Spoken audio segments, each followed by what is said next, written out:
All right, good afternoon, welcome to Board of Assessors meeting on May 21st at 4:30 at 382 Main Street. In accordance with MGL Chapter 38, Section 20, LCAT is videotaping our meeting, and we also tape our own meetings. And for open session, in attendance is member Hayden Smith, Marilyn Gadini, Chairman Martin Grudgeon, Diane Bishop, and Carrie Ann Wenzel. And we will begin with MC Maryland in a while to review the minutes from March and April. I can't do April, but I can do March. Okay. So I have Go ahead and do March. reviewed the minutes of March 26th. I find them to be in order and move that they be accepted. Okay, for the minutes of March, I make a motion to accept. All those in favor? Aye. Aye. And April 30th? April 30th, I've reviewed those minutes and I find them to be in order as well. Right. And I make a motion to accept them. All those in favor? Aye. Aye. Great. Start off with some administrative items, some warrants for motor vehicle, 2025 motor vehicle excise commitment number 3, in the amount of $163,736.88.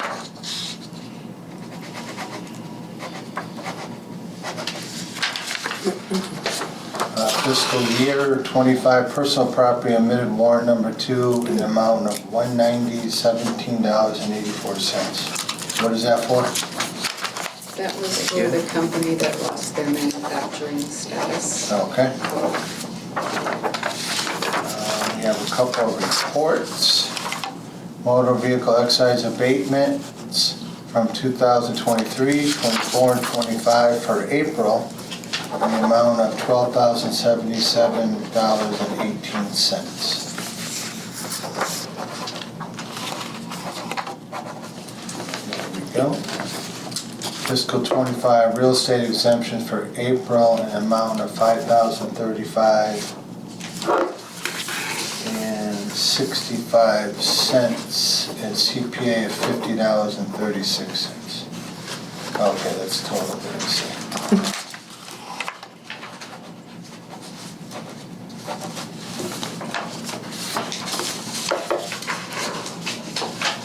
For the above items, the notice to the accountant for remaining amount of $353,754.72.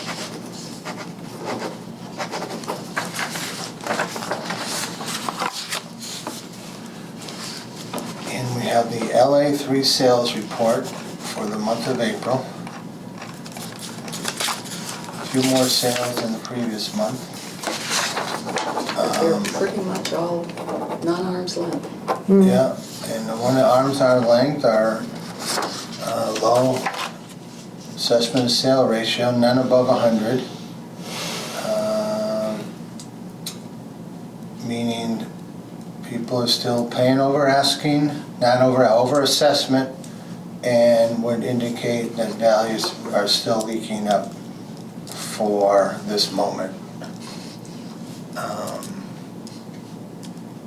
Couple family sales. Anybody have any questions on the sales? Marilyn, Hayden? No? No. No questions? No, I looked them Okay. over. The 1/4 from the bottom, the .77, has that been like updated after, or was that just? Yes, it has been, and it was just, in all actuality, it has been updated. I don't know if it was caught in this old value, but Okay. I know no, right now it's at 239.7. That's as updated, Okay. and it's sold at 309. And one of the ones in there I did as an appraiser, and it was very outdated, and it's still sold well above the assessment.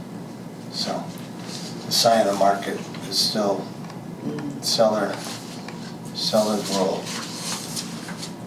That's it for LA, the sales report for the month of April. We got some building permits, A lot of building and permits. looks like one new condo. Yep. And that brings us 8 new homes or condos or commercial buildings to date. So it's 8 for 4 months. I did not include the What, one. ahead of last year? Yeah, I did not include the commercial building that is on this. It is the new high school. Yeah, it was cool to see that on there. Yeah. Is that, where they come up with an amount like that? Probably the The original? cost to build. Why did it come out at this time? They got a permit for everything? Apparently, yes. You know, they've been breaking ground, so a lot of the stuff that happened Okay. the end of last year after school closed was just the Groundwork. groundwork. Mm. And it did take a little while, but this is for the completed. That looks like the full amount Yeah. almost. Yeah, wow. Lot of money. And just to make the board aware, as Marty said, we're ahead of last year. This is all the homes that we have, either new permits or open building permits. So we have 27 homes currently either under construction or just getting ready to get final certifications. So Wow. we've really picked up, and if you look at the list, a lot of it is Happy Acres. Yeah, Happy Acres has probably got like a dozen homes under construction. Yeah, there are some. So that made me pleased to see, because we know that that will assist in our new growth. Yes. Yeah, we're moving along in that neighborhood. I agree. And the first one in the other neighborhood went up for sale. I have no Yes. less. Oh, I did see that. Yeah, Yeah, up at Parker. 850 or something? Yeah, Yeah, on Fernwood, yep, yeah. that's the first one, and another one or two will be I think coming they soon. finally got the people out of the little White House. Oh, did they? They did? It looks like it, Well, yeah, he was helping them, yeah. he was trying to help them out. All right, that's it for building permits. We'll move on for the director, Diane Bishop's update. Okay, so as the board knows, that we recommended to the town council to accept the new local options that were available to the town. And the town council, at their meeting on Tuesday the 13th, accepted our recommendations, and they, based on the available funding, granted 100% for each of the veterans local options, and also for our seniors That's great. local option, and it will take effect for fiscal '26. FY '26 forms of list.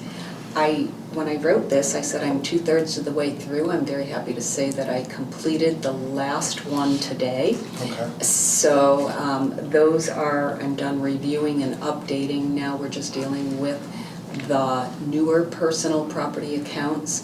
Some of them I can actually enter because they're very detailed listing.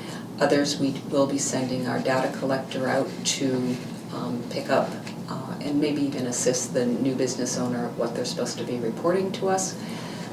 As required by the Department of Revenue, our utility values are now based on a 50-50 blend, and our consultant will be working on those.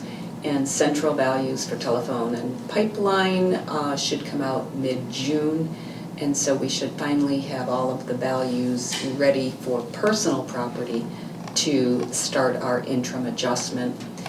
Building permits, we're getting ready to start. We have approximately 505 open building permits between our data collector, who will be out in the field, Carrie Ann and I will be also reviewing building permits, the ones that do not have to be out measured and looking through people's backyards. Whatever we can handle, we try to minimize the cost to the town. And we do have to complete all of those before we can start our interim adjustment for fiscal '26.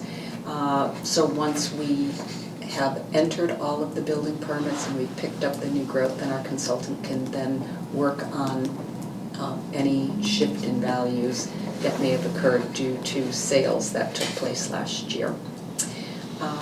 We did just finish, Carrie Ann finished inputting the 500 cyclical inspection updates. And then I have the second set of eyes that review it, and I probably have about another 100 to review. So we're making great progress on that. And the fiscal 26 income and expense forms, they were due last week.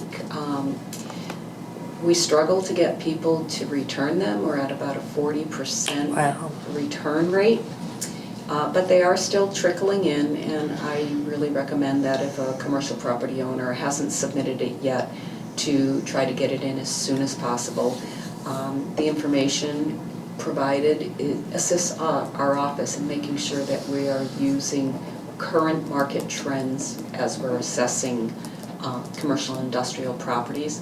And there is a penalty fee for non-filers, which is added to their third quarter tax bill. So I encourage people to try to avoid that penalty and get their information in as quickly as possible.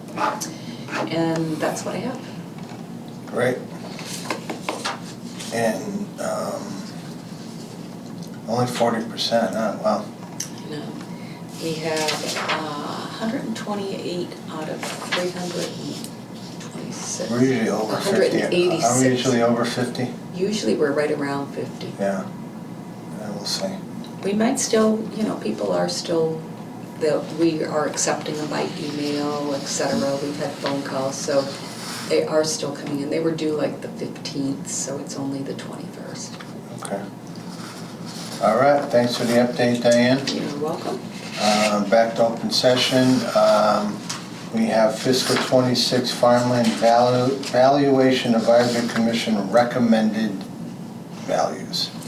So each year after the farmland valuation committee recommends the values, I put before the Board of Assessors to determine what our soil rating is, and historically we have determined that it's an average. I don't think our soil changes from year to year. So the board generally votes which soil rating that we're going to use so we can implement it. They did not change very much. I don't know if I had the last year's with me. I think the only one that really went up was the very top line. I think it was like 12 something and it went to 1455. Woodland is at 84, it's 88, so it's so minimal, and when you are dealing, once you round things off, it really doesn't change. So if the board would like to vote on a soil condition for the record, I would appreciate it. Okay. And I don't think we have cranberry values in this town, so we don't have to No, we don't. vote on that. So make a motion to accept the soil ratings for chapters land 61 and 61A. Do I get a second? I'll second. Right, all those in favor? Yeah. Aye. Aye. Did we say what the rating was? Just to maintain an average rating. Okay, Okay, thank you, Aid. Maintain an average rating. perfect. Thank you. And that's all we have for open session. Okay, and our next meeting will be June 25th. Yes. I make a motion to go into executive session to meet with a landowner, property owner I should say, and go over motor vehicle excise and boat abatements, an 8 of 58 denial, a personal property manufacturing company item, and ATV update and abatement reconsideration. Take a roll call vote, and we will return only to the open session to record our votes. Roll call vote, Hayden Smith, Yes. Marilyn Gadini. Yes. Martin Grudgeon, yes.